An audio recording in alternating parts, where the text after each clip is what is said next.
we are going to play again for the first time the Sixth Symphony by Dmitri Shostakovich, which is a mighty powerful piece of music. And again, we never ever had such forces to put this piece on our program. I find, of course, when I think of, say, the symphonies of Mahler, every one is its own distinct universe, right, musically speaking. And I think Shostakovich's symphonies are so much the same way. You think about the Fifth or the Seventh, and they're quite different. They have their own moods and statements and messages, hidden or otherwise. How do you think of the Sixth Symphony? The same way, absolutely. And with the Sixth Symphony, you could really sense that Shostakovich was on a way to different path of musical writing. And this path, unfortunately, was broken by the Second World War, which forced him to detract from that path and write his Seventh Symphony, which is quite different. Known as the Leningrad. The Leningrad Symphony, right. But the path which Shostakovich has chosen in the Sixth Symphony is really remarkable. First of all, it is the actual structure of the cycle is quite different, because the first movement is not a sonata allegro form at all. It is a humongous reflective adagio written in a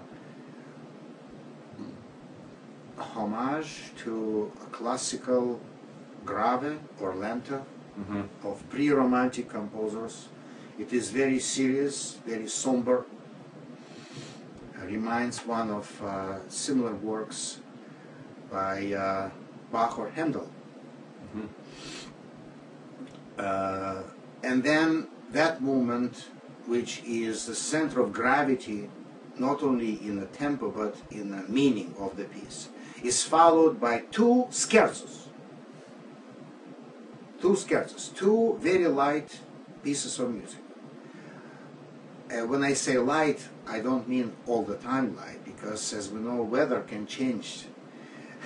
Sun is always followed by clouds and then storm.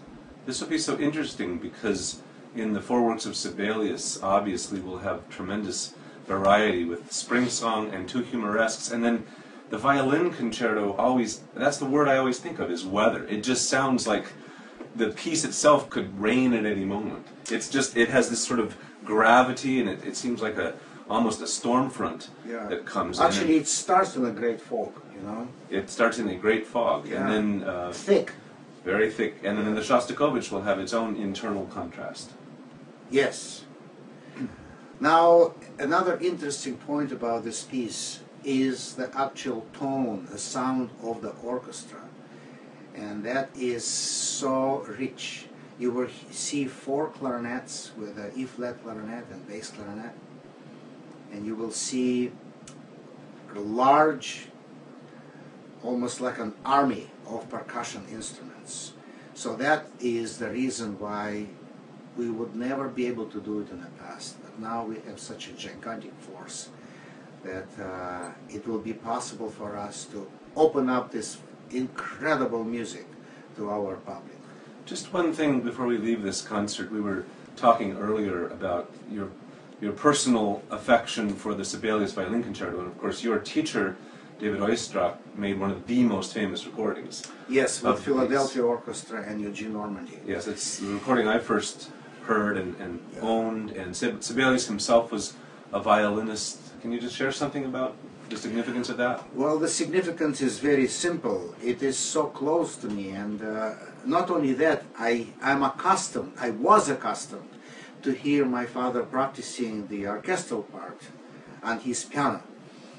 And the way he played all the orchestral introductions and tutis was so incredible that I could never be satisfied with orchestral sound of that music, because it's not like my dad. And the same with the solo part. I'm still waiting for somebody to play this part anywhere close to the way David Oster used to play it. As this piece for violin demands not just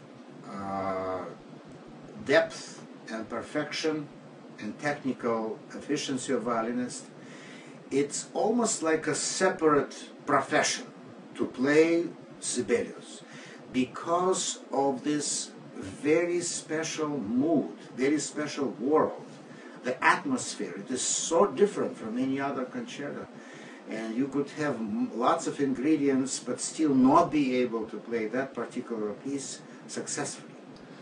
Well, I guess we can close with the note that the founder of our festival was quite enamored with Sibelius, Thor Johnson.